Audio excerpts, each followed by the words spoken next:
Viral ngayon, grabe ang galit. VP Sara kulong si Trillanes. Kulong na.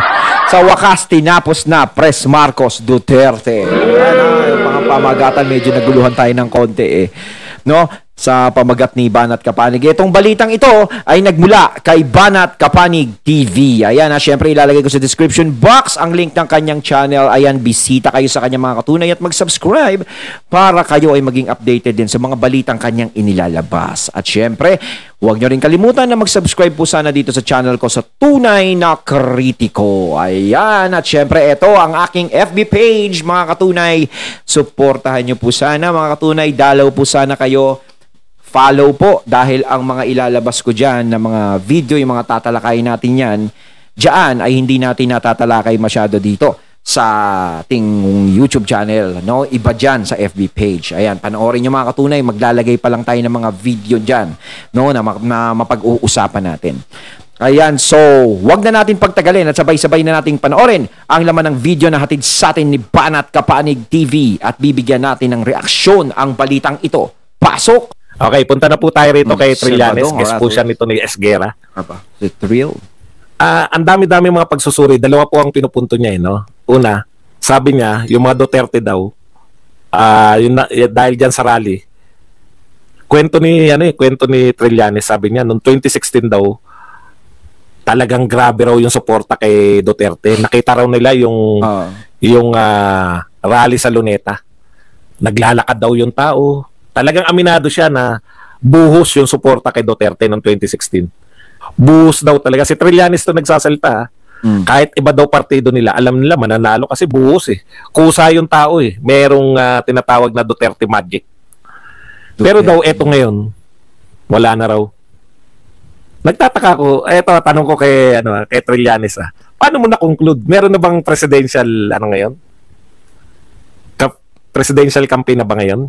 Masyado kasi kung gano'n nung nakita niya, ipaparis niya nung nung kumakandidato si FPR Arding bilang presidente, sa ngayon, na wala namang, hindi naman tumatakbo, di ba, si FPR RD, no?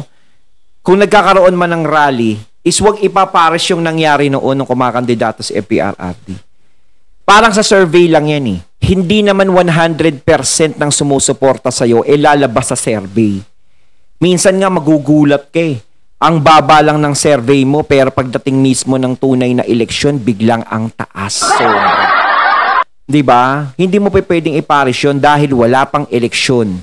Yung iba dyan is, sige, padaanin muna natin yan. Ganyan lang muna yan.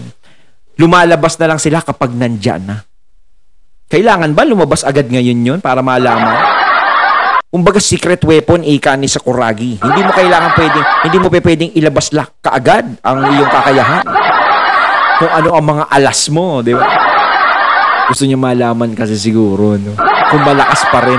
Kumbaga, kailangan malaman ko Kasi pag hindi ko nalaman to, hindi ko alam kung kailan ako magtatago sa ibang bansa pag nanalo si VP Sara. Joke! Please! Trillanes. Iba yung presidential campaign. Si Leni Robredo nga Nakita mo ba kung gaano kalalaki yung mga audience ni Leni Robredo ng presidential campaign? Iba po yung presidential campaign kasi kahit pangkaraniwan tao, politicize. Mulat na mulat po yung mga tao na may nagaganap na politika. Di ba?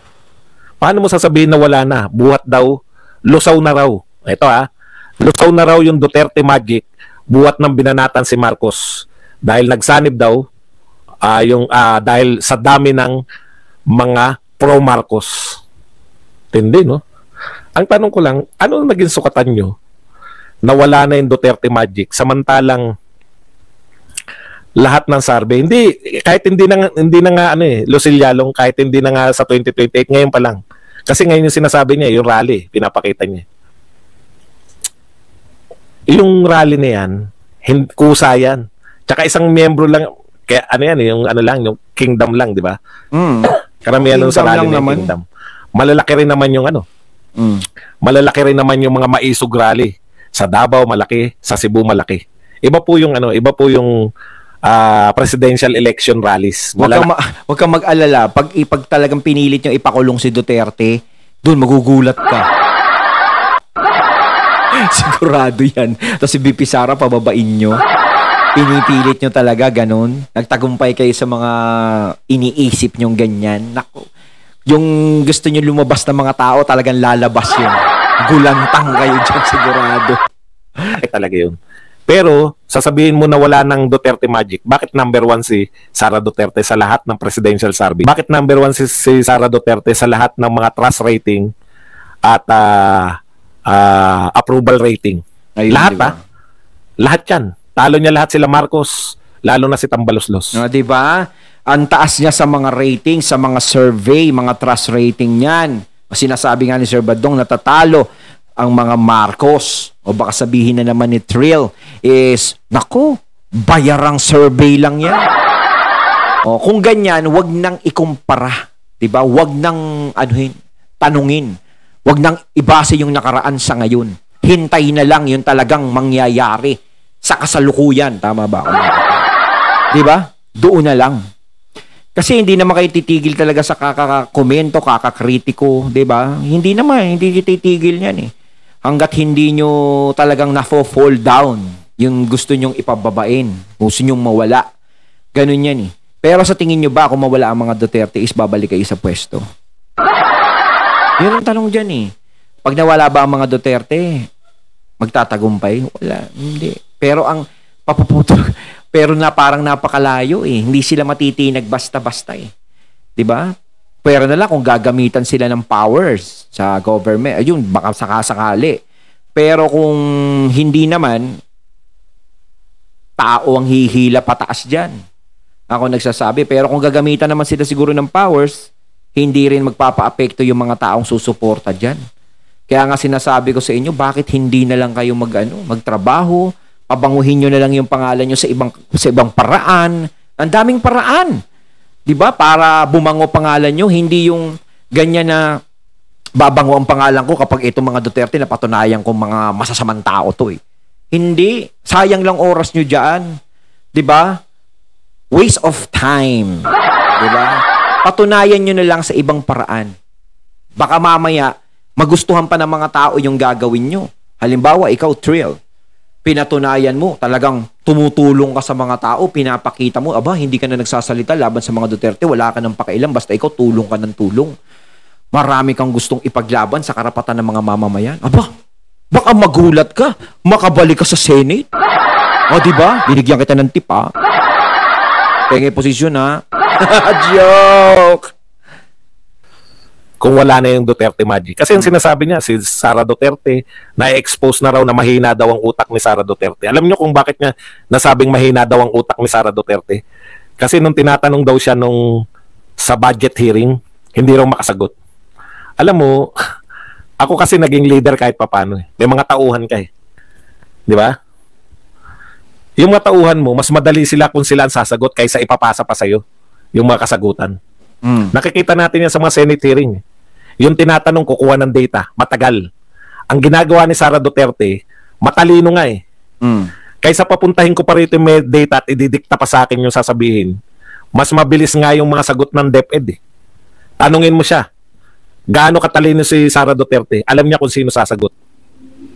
Yun ang importante. Alam mo kung sinong ASEC, yung USEC yung sasagot.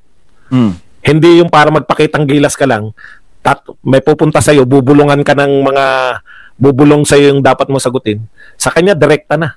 Sasagutin niya ni Yusek Abad, sasagutin niya ni Yusek Malyari, sasagutin niya ni Yusek Pau. At dahil doon, kinungklud na ni Trillanes na mahina ang utak ni Sara Duterte. At kaya daw si Sara Duterte matataas pa rin dahil nakukuha lang nila yung mga tao sa nila sa yung mentalidad na yung mga yung siga.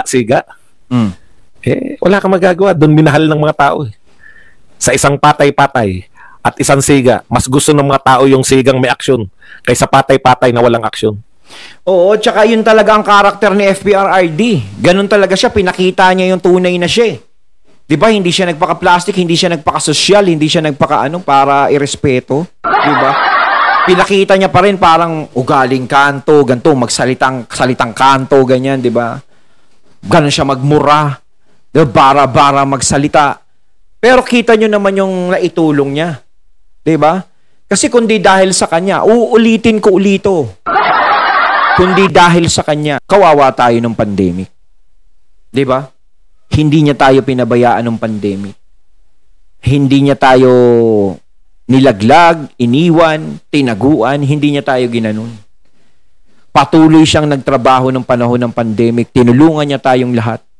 Binigyan tayo ng ayuda, ganon, ganyan. Hindi niyo kasi naranasan siguro yun. Kasi syempre, nandiyan kayo sa pwesto nun, may mga kaya kayo sa buhay. Pero yung mga taong natulungan ni PRRD, yung mga dinaanan ng mga tulong na yun ng pandemic, naranasan nila yun. Nadama nila yung Duterte. Yun. Kaya patuloy na minamahal ng mga tao yan.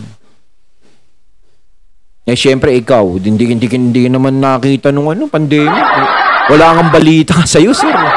Oo naman, sobra ka naman. Hindi kahit isang kindat, di ka nga nagkindat sa amin. Hindi ba? Hindi po fluent po magsalita ng Tagalog din si Sara Duterte. Magaling po silang mag-ama. Alam po nila yung audience nila. Pag ang audience nila, Tagalog speaking, Tagalog po salita ni Sara. Pag English, English. Pag Bisaya, Bisaya. Mahuhusay po yung, hindi ako naniniwala sa inyo. Kahit na ano sabihin ni Trillanes, magaling si Sara Duterte, magaling. Yan yung problema nyo eh. No? Ano yung dalawang problema natin nakikita? Una, lahat ng problema ngayon na nagaganap sa Pilipinas, ay iba po yung accent. Hindi naman po pagsasalita yun eh. Accent yun eh. Kung may Bisayan accent, wala po tayong magagawa doon. Okay. I-summarize po natin, no? Lahat po na nagaganap na problema ngayon dahil hindi malulutas-lutas, kahit maliliit lang. Sabi nga sa inyo eh, yung buhol na yan, pinabuwag nga yan eh. Pinabuwag nga ni Duterte yung mga nasa Boracay eh. Di hamak na mga anyayaman po ng mga tao ron. Kinaya ni Duterte ipabuwag lahat yun. Ito isang resort lang to eh. Doon ilang resort yung pinabuwag ni Duterte.